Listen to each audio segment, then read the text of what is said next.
Stephanie, professora de História. Você já me conhece, afinal a gente já tem conversado aqui pelos vídeos, a gente tem se visto por aqui, certo? E hoje a gente vai continuar se aventurando pela história juntos. A gente tem conversado um pouquinho sobre os africanos, o que tem a ver com a gente, por que a gente aprende isso na história. E tem sido muito legal essa nossa jornada, né? E hoje garanto pra você que também vai continuar sendo. Mas antes da gente começar, aquele aviso básico que você já tá acostumado. Tudo aquilo que eu for falar aqui nesse vídeo está lá no seu livro didático de história, no volume 3. E é importante você saber disso porque ao final desse vídeo você vai ter uma tarefa que está lá no livro didático e também, se você precisar consultar alguma coisa, você sabe que está aí ao seu alcance. Mas vamos lá. No último vídeo, a gente começou a falar sobre os africanos. Entendemos que a África é um grande continente com diferentes povos e que nós temos muito a ver com eles, principalmente por causa da cultura afro-brasileira. Você se lembra que a gente falou de palavras, de alimentação, de músicas, danças que tem a ver com a gente, certo? Mas hoje a gente vai falar especificamente sobre a vinda desses africanos para o Brasil e como que aconteceu. Antes da gente começar, pensa aí na sua cachola. Como que você acha que foi? Vou te contar essa história. Bom, eles não vieram porque eles queriam vir pra cá. Então essa parte é bem triste e não é legal da nossa história. Os portugueses, que foram aqueles que colonizaram o nosso país, ou seja, que vieram pra cá, né? A gente já falou um pouquinho sobre isso. Eles foram até a África e pegaram pessoas à força pra trazer pra cá e os tornaram escravizados. Ou seja, as pessoas tinham uma vida normal em diferentes lugares da África, certo?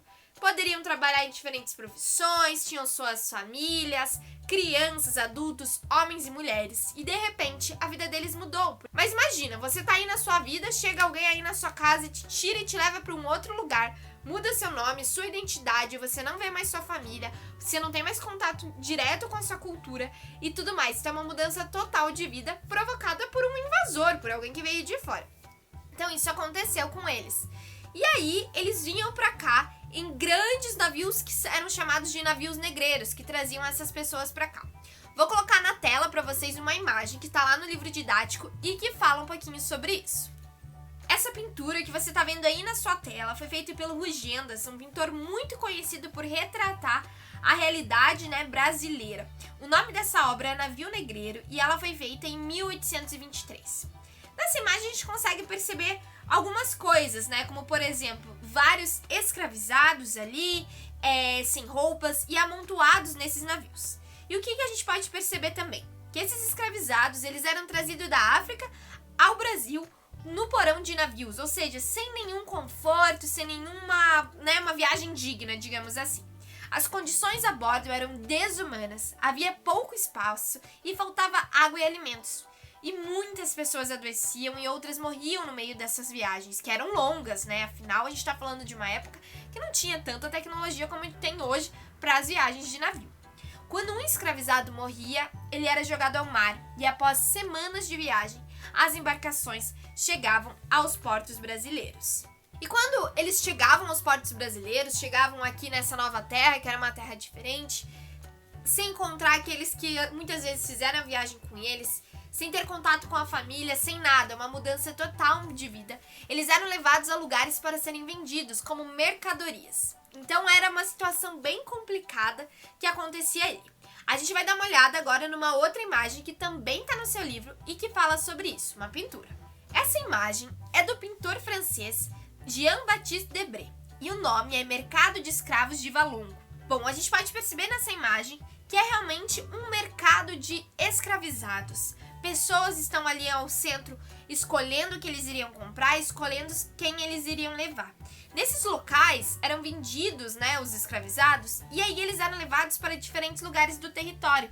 Então a gente consegue perceber que muitos a partir daí já não iam rever nem mais com quem eles fizeram a viagem. E essa obra, ela representa realmente, né, de verdade, um mercado que existiu na cidade do Rio de Janeiro, que era o mercado de escravos de Valongo. E por que existiam, né, esses escravizados? Quais que eram os interesses dos portugueses de trazerem eles para cá? Bom, primeiro porque isso gerava muito dinheiro para a galera de Portugal que tinha esse interesse nas colônias, no caso do Brasil, né? E também esse interesse de vender pessoas, no caso de escravizados. E eles, quando chegavam aqui, né, eles eram comprados pelas pessoas para algumas funções que elas mesmas não desejavam fazer. E a gente vai dar uma olhadinha nessas funções. Vou passar para vocês algumas imagens que retratam esse período. Essas imagens, elas foram feitas, né, essas pinturas, pelo Jean-Baptiste Debré. Você viu que eu já falei esse nome aqui, então você deve ter reconhecido. Ele foi um pintor francês e que é muito lembrado quando a gente está estudando história, principalmente, e na arte também, por ter registrado fatos históricos. E ele foi contratado na época pelo rei Dom João, que era rei de Portugal, que veio para o Brasil, para registrar o que estava acontecendo de histórico aqui no nosso país, que na época não era país, né? Mas para você entender esse conceito. Então ele pintava, né, as diferentes ações, diferentes cenas daquilo que ele via no dia a dia para deixar para a posterioridade. Mas a gente sempre tem que pensar numa coisa quando a gente vai ver essas imagens, como eu vou mostrar para você. A gente sempre tem que pensar que tem o olhar do autor, o olhar do pintor sobre essa obra. E que essa obra não é exatamente a realidade. Porque até hoje em dia, se a gente vai tirar uma foto, a gente escolhe que ângulo a gente vai tirar, o que a gente vai tirar, por que a gente vai mostrar tal coisa. Muitas vezes nas redes sociais a gente pode até aplicar filtros. E com a pintura também a gente tem que tomar esse cuidado. Então por isso, nesse exercício de atitude historiadora que a gente faz com as obras de arte, com as pinturas dentro da história, a gente tem que lembrar disso. Muito, muito cuidado com aquilo que a gente está analisando e pensar que tem o olhar do autor sobre a obra. Que aquilo ali, quem sabe, não seja a verdade e que é uma retratação da realidade, daquilo que ele está vendo no momento, a partir de tudo que ele vivenciou. Mas vamos lá, recado dado, vamos dar uma olhada nessas imagens. A primeira imagem que está aí para vocês se chama Calceteiros. E a gente pode perceber alguns escravizados construindo ruas, né, fazendo parte dessa construção. A segunda imagem é de escravizadas que estão vendendo, né, uma banha de cabelos bem cheirosa, que é o título dessa imagem. Então a gente percebe que uma das funções desses escravizados aqui no Brasil era a venda de mercadorias. Outra imagem que está aí para você é com o título Uma Senhora de Algumas Posses em Sua Casa. E a gente pode perceber que existem vários escravizados servindo essa senhora, né, cuidando das crianças também. Então eles eram muitas vezes comprados para os serviços domésticos. E agora, nessa última imagem, a gente também consegue perceber outra função que era dada a esses escravizados, que era de trabalhar dentro dos engenhos de açúcar, principalmente na moagem da cana-de-açúcar. Bom, pessoal, hoje a gente conseguiu perceber alguns elementos, né, dos africanos no Brasil por causa da escravidão que aconteceu durante um grande período da nossa história.